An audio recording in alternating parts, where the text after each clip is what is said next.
All right, so we're going to do questions 3 and 4 from the worksheet page. I believe this is page 4 of the notes that I sent last week Friday. Okay, so for number 3, step number 1 is already done for us because our C term is already on the other side of the equal sign. So we can go ahead and move along to step number 2. And step number 2, again, is going to be B divided by 2.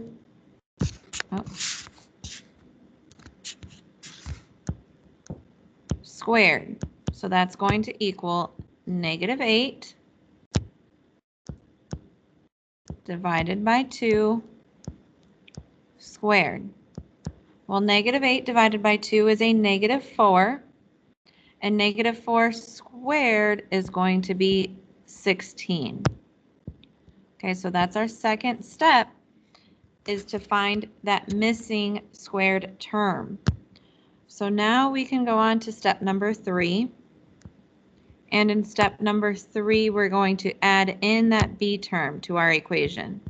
So x squared minus 8x plus that new term we just found, which is 16, and that is going to equal -8 plus, we have to fill in on the other side, otherwise we've changed the equation, because whatever we do to one side, we have to do to the other.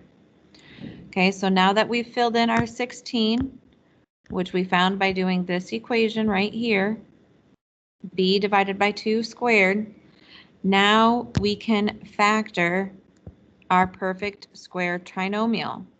So the purpose of this is so that we had a perfect square trinomial, which in this case is going to be x minus 4 squared.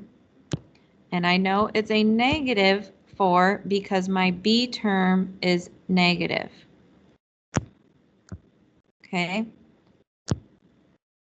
So now that I have factored, and I can simplify the right side of my equal sign, -8 plus 16 is equal to 8.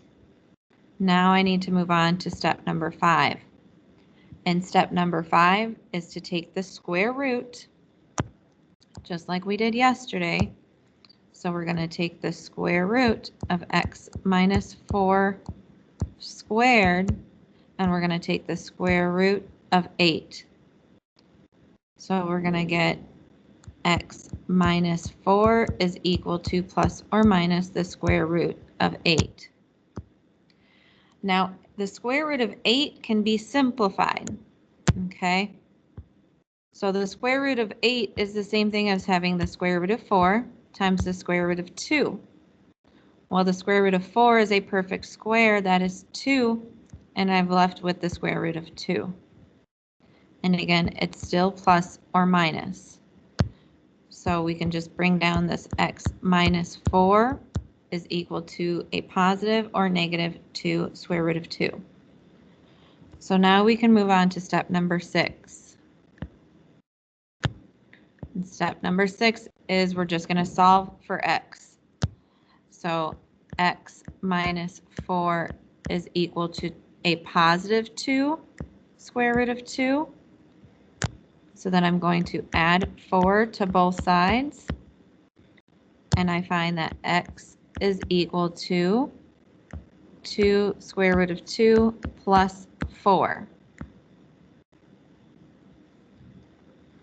Then I'm going to take that x minus 4 and set that equal to a negative 2 square root 2. And when I add 4 to both sides, I find that x is equal to a positive 4 minus 2 square root of 2. So those are the two solutions to this quadratic equation. Okay?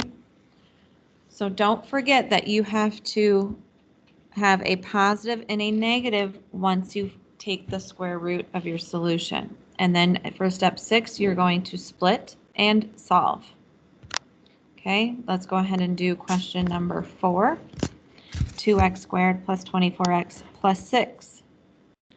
Well, there's something here that I can't ignore, and that's that each one of these terms is divisible by 2. So I need to factor out my GCF, or greatest common factor, first, which will be 2.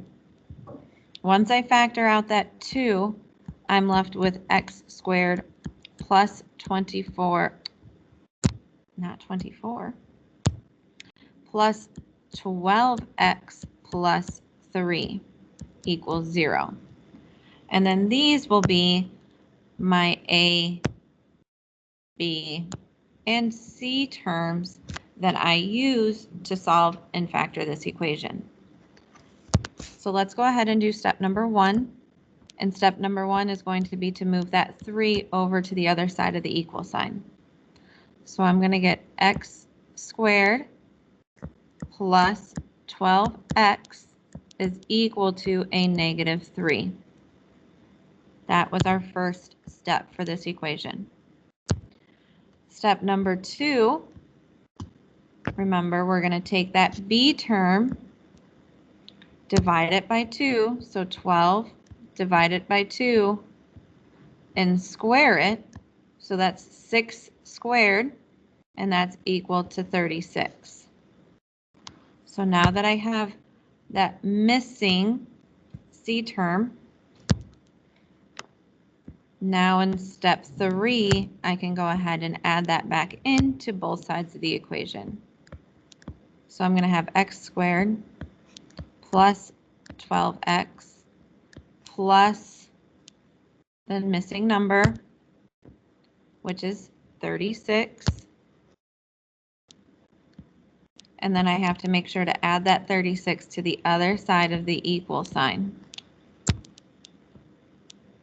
So I'm going to have negative 3 plus 36 over here, because anything I do on the right side of the equal sign, I have to do on the left. They have to be equivalent, okay? So now I can factor. Now I'm going to go on to step number 4. And the factor for this perfect square trinomial is going to be x plus 6.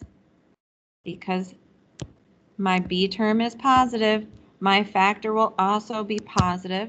So it's x plus 6 squared is equal to 33, because negative 3 plus 36 is 33.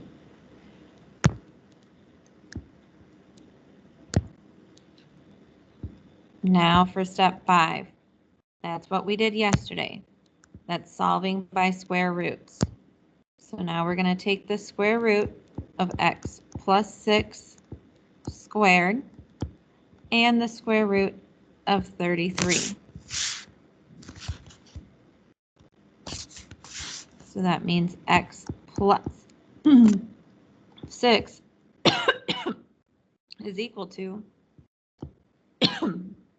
plus or minus the square root of 33. Now my last and final step, step 6, I'm going to solve for x. So I'm going to have x plus 6 equal to a positive square root of 33. So I'm going to have to subtract 6 and subtract 6. So x is equal to negative 6 plus the square root of 33. And then I'm going to have x plus 6 is equal to a negative square root of 33. I said x plus 6, but then I wrote it 3. So x plus 6 is equal to a negative square root of 33. Subtract 6 and subtract 6. And x is equal to a negative 6 minus a square root of 33.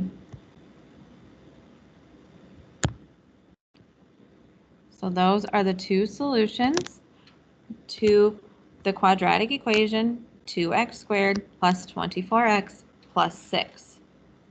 Okay, so I've done the first 4 example problems for you.